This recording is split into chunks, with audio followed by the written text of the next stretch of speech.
Hi everybody, this is Martin Gilmore. I needed to make a little lesson video for some of my students in other places, so I thought I would just put it here on YouTube for people who might need it. Just some basic mandolin stuff. I'm going to talk a little bit about chords and how to play a good mandolin chop. So, we're just going to deal with the chords in G here at first.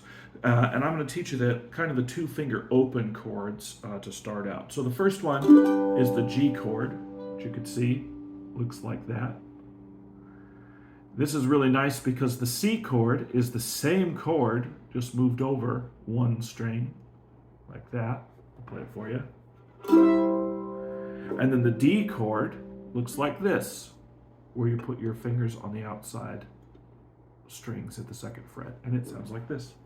So that's G, C, and D. If you can learn that chord, move it over one to C, and then the outside strings for D. You can already play a song if you know those three. Now, just like on the guitar, you could take these chord shapes and kind of move them around, like a bar chord, for instance. So, if you wanted to play an A chord, there is an open A chord, which is just the low two strings on the mandolin. A lot of people just play it with one finger, kind of fret these strings down here with one finger. That's an A chord. But you could also take this G chord, move it up 2 frets, and in the same way move the open strings up 2 frets. So you bar those two there and turn these 2 fingers into the G chord. Can you see the similarity in the shape?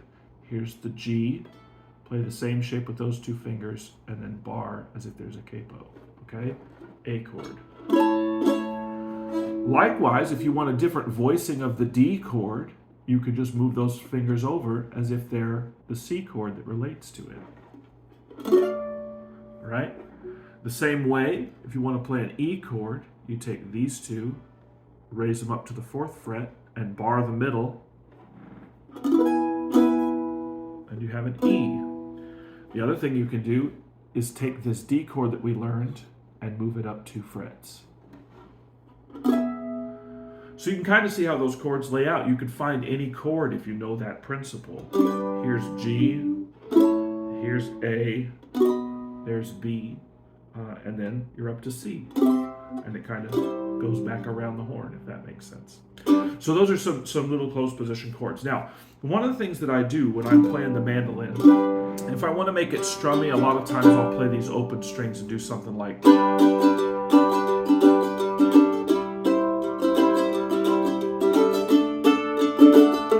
kind of like what I would do on the guitar, bass, strum, a lot of times I won't alternate bass, but bass, strum, bass, strum, bass, strum, or bass, strummy, strummy, strummy, bass, strummy, strummy, strummy, bass.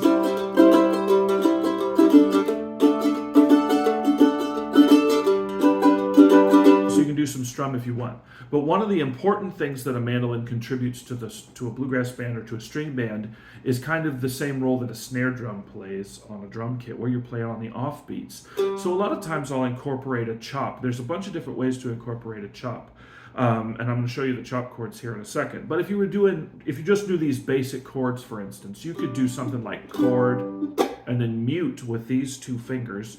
You just mute all the strings so there's no sound. So a lot of times I'll go chord, chop, C, chop, C, chop, D, chop, D. So you can do it with the open strings. Now, if you're playing a chord like the A chord like this, that's a closed position chord because you have fingers on every string. So you could play chord, and then to do the chop, you don't take your hands off the strings, you just stop pressing down, and you can get the chop. Chop, chord, chop, chord, chop, chord, chop.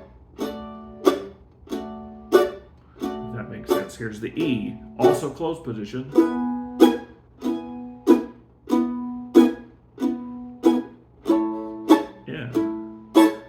If that makes sense. Now, that'll do in a pinch. That's not a traditional way of doing a chop, but the traditional Bill Monroe way of doing a chop is different than that. It uses different chord positions and everything. But in a pinch, that works. And in a lot of other contexts, that works. You can use these chords, these kind of smaller 2-finger chords or these smaller closed position chords, and get a lot of music out of them. It's a great way of playing the mandolin. But if you want to do a classic bluegrass thing, that requires some different chords. So It requires you, instead of this G, you're going to play a G that's pretty extended and hard to play. So you start with this same shape. You put your ring finger on the D string of the mandolin at the 5th fret, and then your pinky finger reaches way out to the 7th fret. So you can see there's a big spread between your middle finger, your ring finger, and your pinky finger. And that's the chop chord. It sounds like this. All right? The nice thing about that, the same way that you do the G, if you move these 3 fingers over, it's still a C chord, so you don't have to do anything different. If that makes sense. The D chord is done often the same way as the C. You could just move up 2 frets and play this same shape. A lot of times people will take and play the same kind of C shape right here, if you see, and then their first finger will catch the 2nd fret right there. Those are the chop chords. Those can be kind of hard. You have to get used to using your pinky on big strings, and you get a lot of exercise for your pinky finger, ring finger too. Those are a little bit difficult. Now, when you're doing a real bluegrass chop, the technique is a little bit different than what I just showed you. Instead of going chord, chop, you're just going to chop on the chord on 2 and 4. So if we were counting 1, 2, 3, 4, 1, 2, 3, 4. A lot of times people make the wrong assumption, and they think when they do the chop, they press down, like as you chop, your left hand presses down, but it's actually the opposite. You start pressing down, and as you chop on the chord, you lift your fingers up. Don't take them off the strings, you just stop pressing down. So it's like press, chop and release, press, chop and release. And if you get it really good, it'll really bark. So let's see if I can do it here on the spot.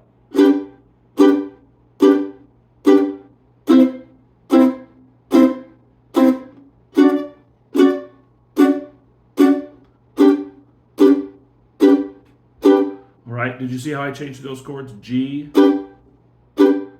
here's C, here's D, G.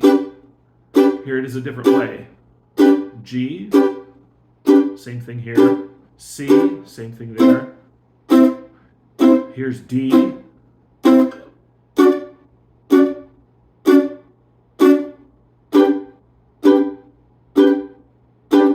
Hopefully that makes sense to you. Now, one of the things that I do, and people do it different, but oftentimes if I'm chopping, I try to find this harmonic that's right here, kind of on my mandolin, it's right at the end of the fingerboard right there.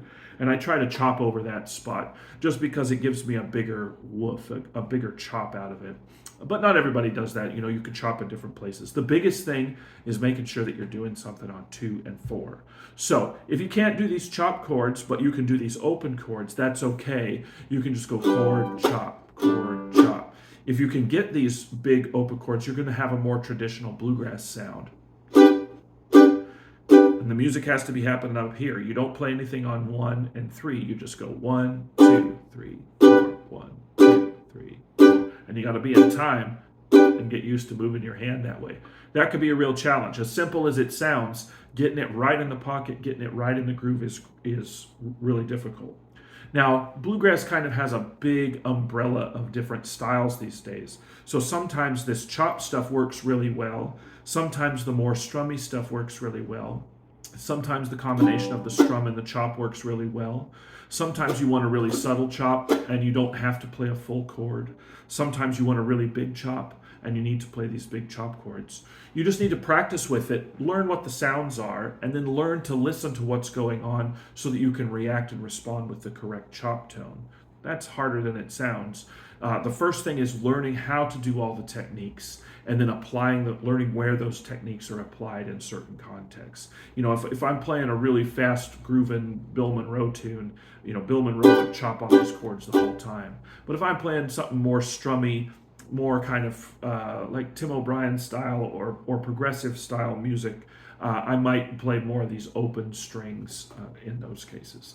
The mandolin is a great and diverse instrument. There's a lot to it, but this stuff will apply to basically any kind of bluegrass, old time, and it could make up or it could work in a lot of different folk variations. If you're playing jazz, if you're playing swing, sometimes these techniques work, but they're quite different. It just depends on what the situation is. Hope that helps. Good luck. If you have questions, please post them in the comments. Like and subscribe. And if you want more content, head on over to my Patreon. I post new lessons there every month that are kind of in-depth about specific songs. So thanks for listening. My name is Martin Gilmore.